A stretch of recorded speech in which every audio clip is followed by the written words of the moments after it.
तो बच्चों चलिए प्रश्न पढ़ते हैं। प्रश्न में हमें दिया है द्रव्यमान संरक्षण के नियम के संदर्भ में दो उदाहरण दीजिए। तो आइए प्रश्न की मुख्य अवधारणा समझते हैं। मुख्य अवधारणा, देखिए द्रव्यमान संरक्षण हमारा क्या है। द्रव्यमान संरक्षण का नियम हमारा क्या है। इस नियम के अनुसार जो द्रव्य है हमारा वो क्या है, अविनाशी है। द्रव्य अविनाशी है।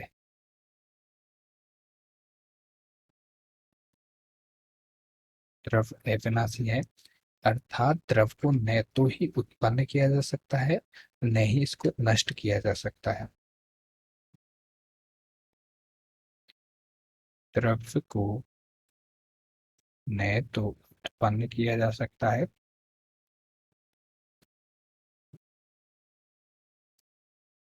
किया जा सकता है और न ही नष्ट किया जा सकता है।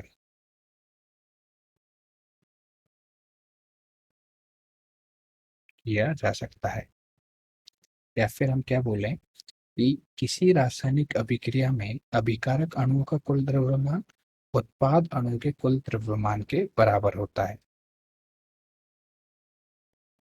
किसी रासायनिक अभिक्रिया में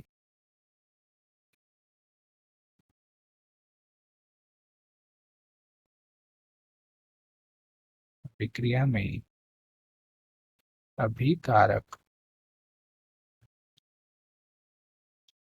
अणुओं का कुल द्रव्यमान, कुल द्रव्यमान उत्पाद अणु के कुल द्रव्यमान के बराबर होता है। उत्पाद अणुओं के कुल द्रव्यमान के बराबर होता है।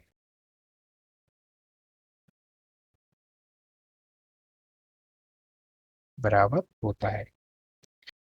तो देखिए इसके उदाहरण समझते हैं। उदाहरण है इसका पहला, जब हम क्या है 4.90 ग्राम पोटेशियम क्लोरेट KClO3 को गर्म करने पर, गर्म करने पर हमें क्या है 1.94 ग्राम ऑक्सीजन तथा 2.96 ग्राम पोटेशियम क्लोराइड KCl प्राप्त होता है, या फिर KCl में टूट जाता है, टूट जाता है।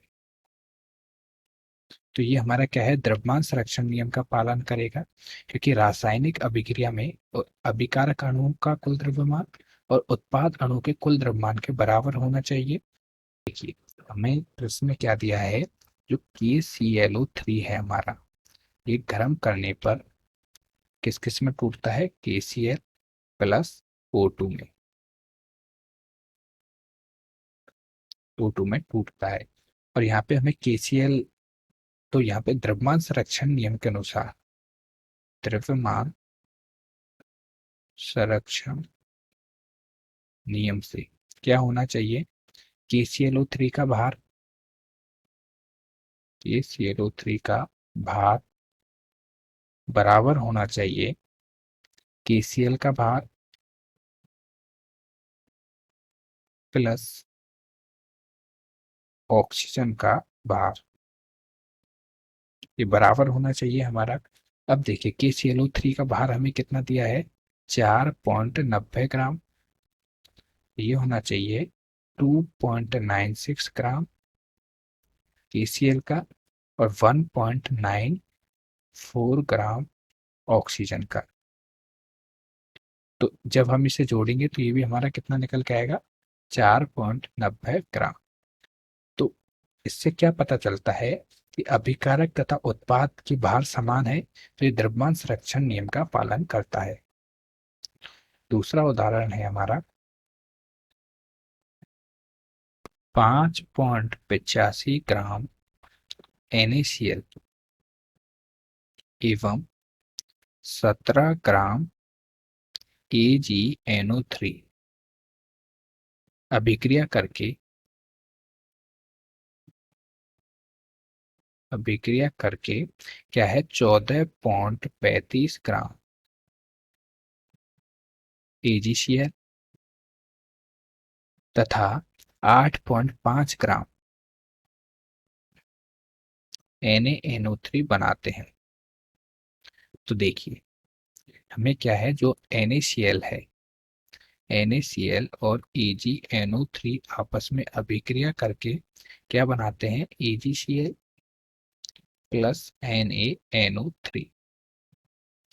तो अभिकारक जो अभिकारक है इनका कुल द्रव्यमान हमारा कितना है 5.85 प्लस 17 ग्राम, ये है हमारा 22.85 ग्राम।